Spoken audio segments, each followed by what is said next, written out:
Chers amis, nous avons un problème. Nous avons un problème de fond, vous et moi. Quelque chose qui nous tracasse depuis que nous sommes devenus conscients.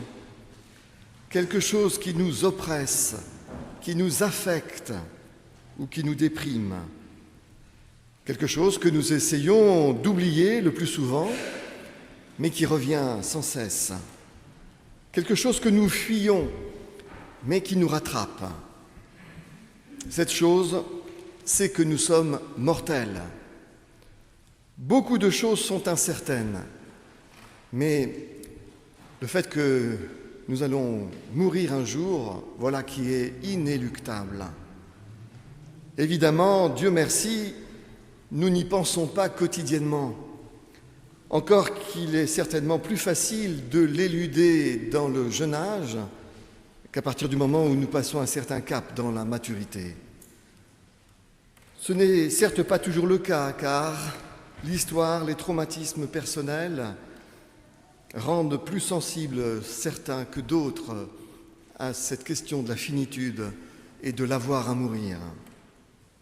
Mais les philosophes de l'existence nous ont éveillés au fait que s'il est de bonne santé mentale de ne pas penser en permanence à notre finitude, la fuite et l'oubli de notre finitude n'est pas sans conséquence sur notre façon de vivre, comme pour la réalisation aussi de notre existence. Face à cette réalité sordide, dont nous prenons conscience en même temps que nous devenons conscients de notre être, les humains ont toujours cherché des palliatifs. Le premier d'entre eux fut depuis toujours la religion. La religion qui, avec les sagesses parfois, ou même parfois la philosophie, sont dans le déni de la mort, dans la négation de la mort. Or, en la matière, il faut reconnaître que la religion chrétienne, dans sa forme classique, est l'une des grandes championnes, toutes catégories, du déni de la mort.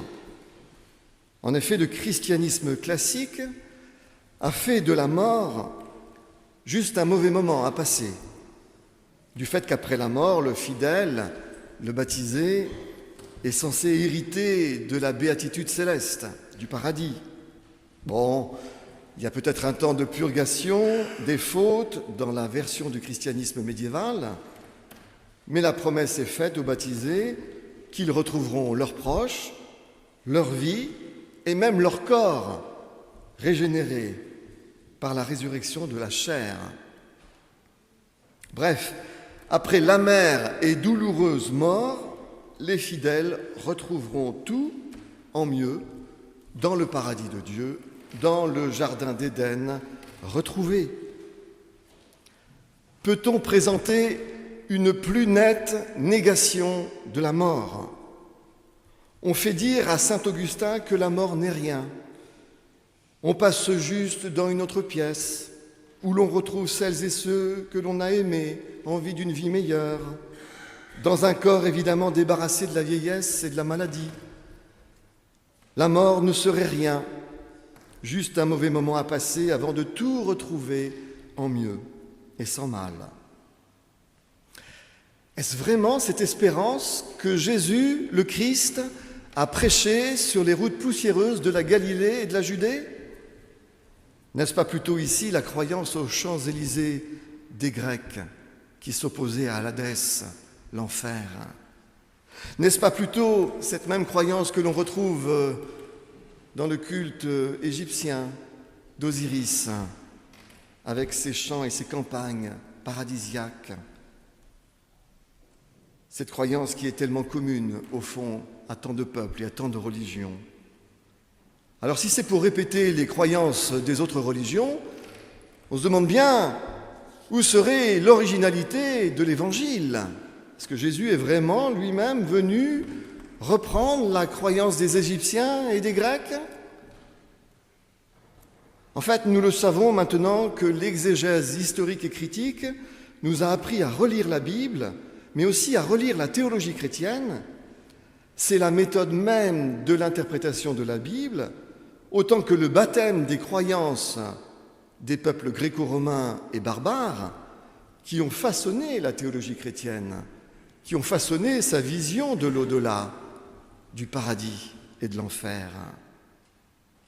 Aujourd'hui, après l'essor des sciences et après l'essor de l'esprit scientifique dans tous les domaines, nous avons appris à relire la Bible.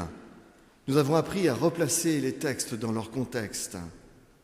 Mieux, nous avons redécouvert la saveur et le sens des narrations bibliques qui ne se lisent précisément pas à la lettre, comme s'il s'agissait de comptes rendus historiques, mais qui se lisent selon le sens imagé, narratif, qui se décrypte, s'interprète en fonction du sens qui est mis en scène, théâtralisé ou romancé.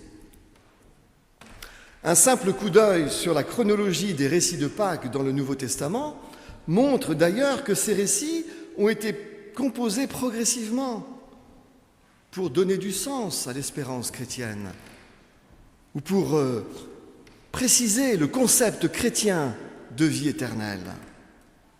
Paul, le plus ancien des auteurs du Nouveau Testament, ignore, par exemple, les récits des femmes au tombeau, le récit des disciples d'Emmaüs, de Thomas ou de Marie-Madeleine conversant avec le vivant de Pâques devant le tombeau béant. Paul récite lui-même le catéchisme qu'il a reçu dans 1 Corinthiens 15, et c'est ici le plus ancien catéchisme que l'on connaisse dans le Nouveau Testament. Il date probablement des années 34-35, c'est-à-dire 4 ou 5 ans après la passion de Jésus. Il énonce ce que croyaient vraiment les premiers chrétiens. Paul s'y montre extrêmement sobre, comme nous l'avons entendu dans la lecture de ces premiers versets du chapitre 15. Il se cantonne à mentionner que Jésus s'est fait voir après sa passion à Pierre, aux 12, à Jacques, à 500 frères à la fois, et à lui, Paul, qui est le moindre des apôtres, dit-il, parce qu'il a persécuté l'Église du Christ. Paul ne dit pas en grec, contrairement à ce que vous pouvez lire dans certaines de vos traductions, des traductions de la Bible, Paul ne dit pas que Jésus est apparu. Il emploie un mot, un verbe grec, le verbe ophté, qui est un aoriste passif du verbe orao, qui signifie voir. Et ce verbe ophté se traduit plutôt par « il s'est fait voir ». Et le verbe orao, comme la plupart des mots, des verbes, a un sens littéral et un sens figuré.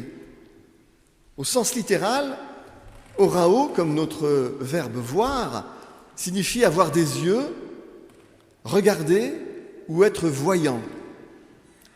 Mais orao, au sens figuré, signifie, c'est le langage de la révélation, signifie comprendre, être éclairé, voir avec les yeux de la compréhension ou les yeux de l'esprit. Paul ne dit pas que Jésus-Christ est apparu, comme on le traduit dans certaines Bibles en français.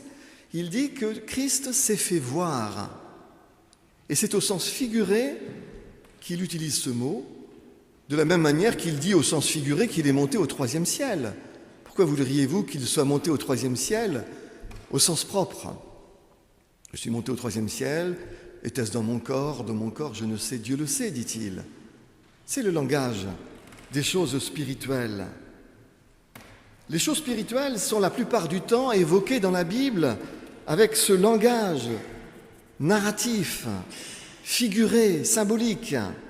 Et le drame du christianisme classique, c'est d'avoir historicisé ces narrations bibliques pour en faire de l'histoire qui s'identifie avec la foi. Si vous ne croyez pas vraiment que Jésus-Christ a fait ceci ou que les disciples ont fait cela, alors vous n'avez pas la foi. Comme si la foi, c'était de croire à l'historicité des textes. Comme si la foi ne se place pas d'abord dans Dieu, en Dieu, et dans son Christ qui nous apporte l'Évangile. Il nous faut rectifier aujourd'hui cette lecture rationaliste et historicisante et rendre à leurs textes leur sens métaphorique, leur sens figuré, leur sens spirituel.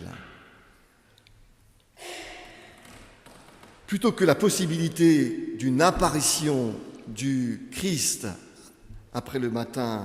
au matin du troisième jour, c'est plutôt dans l'esprit des disciples qu'il faut voir que Christ se fait voir, comme il se fait voir aussi aujourd'hui dans notre esprit. C'est le langage de la révélation. Si vous croyez au Christ, c'est parce qu'un jour Dieu vous a éclairé, vous a fait comprendre que Jésus n'est pas simplement un prophète parmi les prophètes, mais le prophète qui fait aboutir la révélation de Dieu. C'est l'Esprit Saint qui nous révèle la gloire du Christ Jésus. C'est l'Esprit Saint qui nous fait voir que Jésus est le Christ et qui nous fait voir que Dieu ne laisse pas ses enfants tomber dans le néant, que Dieu ne nous a pas destinés au néant, mais qui nous a destinés à être dans sa communion. Alors, dans les évangiles, nous voyons qu'après Paul, il y a une sorte de progression dans le dévoilement, dans l'explicitation du concept de résurrection, avec Marc, qui, 15 ans après l'Épître aux Corinthiens, la première, raconte simplement que les femmes sont venues au tombeau. Et ce n'est pas un récit qui se termine autrement que sur la peur des femmes qui s'enfuient et qui ne disent rien à personne. Il faut attendre encore 15 ans de plus pour que Luc et Matthieu ajoutent des récits pour expliciter le sens de la résurrection. Et Jésus y apparaît avec un corps en chair et en os, alors que l'apôtre Paul, dans 1 Corinthiens 15, dit que à la résurrection, ce n'est pas la chair et le sang qui héritent du royaume des cieux. Pourquoi est-ce que les disciples ont mis un Jésus en chair et en os, qui demande à manger, qui demande à le toucher ? C'est au sens figuré qu'il faut essayer de comprendre ce que les évangélistes ont voulu signifier dans ces passages. Et puis à la fin du 1er siècle, il y a encore une progression. Il y a l'Évangile selon Jean qui crée encore plusieurs autres récits, notamment le récit avec Thomas, le récit avec Marie-Madeleine devant le tombeau, et puis ce fabuleux pique-nique sur les berges de la mer de Tibériade. Et encore une fois, ce n'est pas dans un sens historique, mais dans un sens figuré qu'il faut essayer de comprendre ce que les évangiles mettent en scène par ces narrations, par ces midrash, par ces récits théologisés. Alors après ces petits rappels chronologiques et théologiques et méthodologiques sur la lecture de la Bible, nous sommes informés et invités à découvrir le sens des récits de Pâques et à actualiser dans notre vie ce sens de l'espérance chrétienne. Lorsqu'on s'engage dans cette recherche, on arrive vite au constat que les récits de Pâques, tous les récits de Pâques des évangiles, mettent en scène l'espérance que Jésus a opposée aux Sadducéens un jour qu'ils sont venus le trouver pour essayer de le mettre en difficulté sur son espérance. Est-il possible d'avoir la foi en Dieu et de ne pas croire à la vie éternelle ? La réponse est oui, parce que les Sadducéens croyaient en Dieu, mais ils ne croyaient pas à la survie de l'humain ou à la survie de son être intérieur. Et les Sadducéens, voyez-vous, étaient fidèles en cela à la religion de leur père, parce que l'idée d'un au-delà avec un jugement dernier, une vie éternelle, n'est apparue qu'au IIe siècle avant Jésus-Christ seulement, et cela dans la mouvance justement des pharisiens. Cette idée d'un au-delà de la vie terrestre n'existait pas dans le judaïsme avant le IIe siècle, avant l'époque des Maccabées. Elle a été défendue âprement par les pharisiens. De ce point de vue, Jésus est plus proche des pharisiens que des Sadducéens. Mais à ces Sadducéens qui pensent pouvoir mettre en difficulté Jésus en lui présentant un cas de figure à partir de la loi du Lévirat, Jésus, vous l'avez entendu 2 fois dans la bouche d'Élisabeth ce matin, une fois en Marc, une fois en Matthieu, Jésus déclare « Vous êtes dans l'erreur, parce que vous ne comprenez ni les Écritures, ni la puissance de Dieu, car à la résurrection, les hommes ne prendront point de femmes, ni les femmes de mari, mais ils seront comme les anges de Dieu dans le ciel. » Autrement dit, la résurrection n'est ni le retour dans son corps terrestre, ni le retour tout court à l'existence telle que nous la connaissons. La résurrection, pour Jésus, n'est pas le déni de la mort. Elle n'est pas notre passage dans une autre pièce où nous retrouvons femme et mari. Non, à la résurrection, les hommes et les femmes ne prendront point d'époux ou d'épouse. Et l'analogie de Jésus dans ce passage, être comme un ange de Dieu, relève aussi bien sûr du langage symbolique, figuré. Cette analogie signifie que le mode d'être auprès de Dieu n'a rien à voir avec ce que nous connaissons sur terre, parce que Dieu est le tout autre.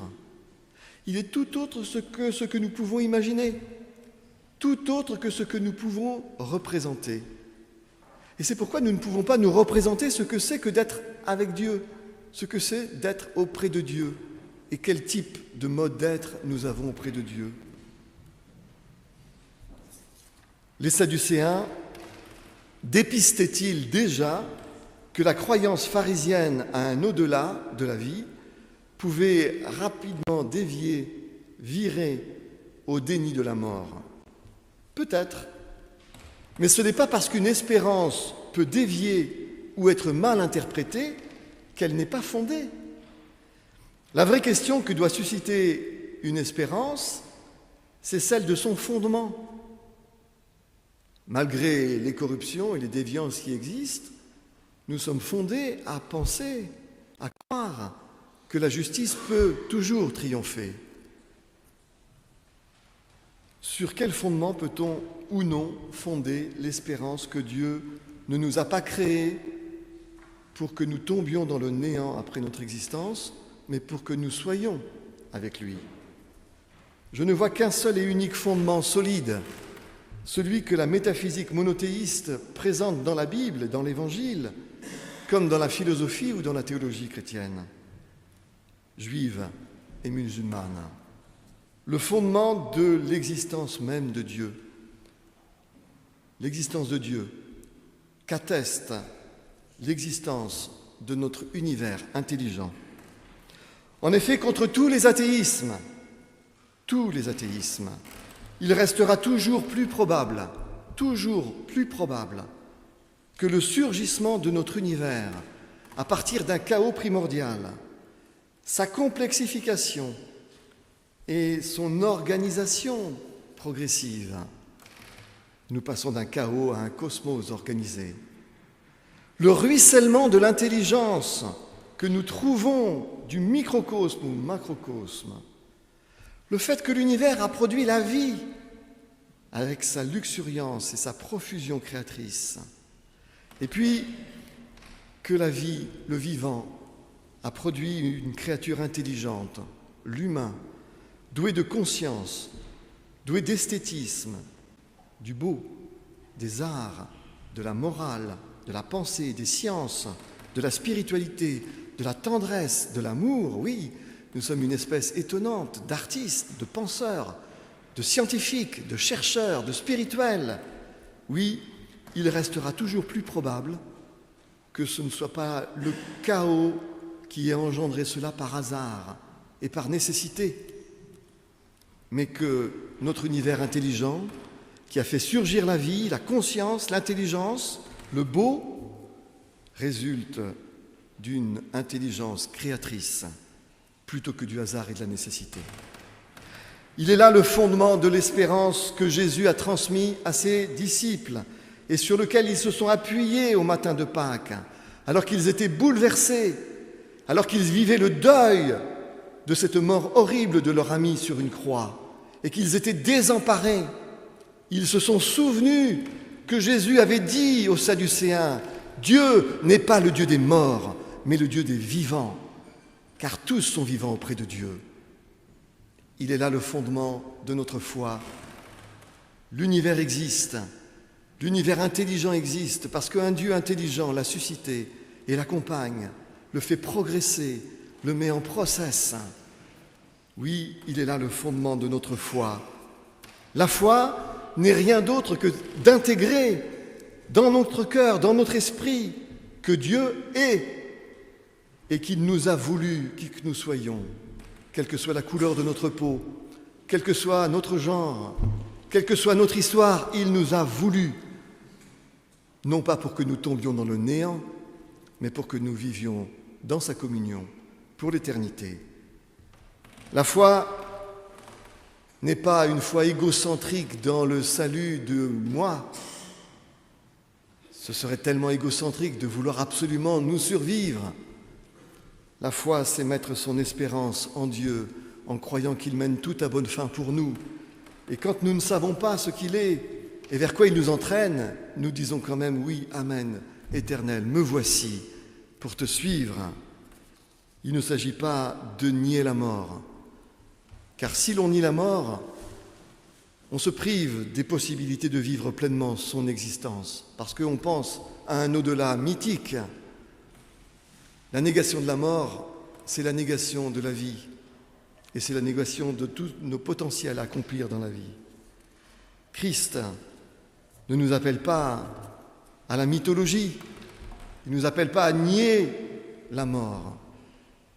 Il nous appelle à croire que Dieu n'est pas le Dieu des morts, mais des vivants, et que ce Dieu-là, il a prévu pour nous une destinée. En Jésus-Christ. Amen.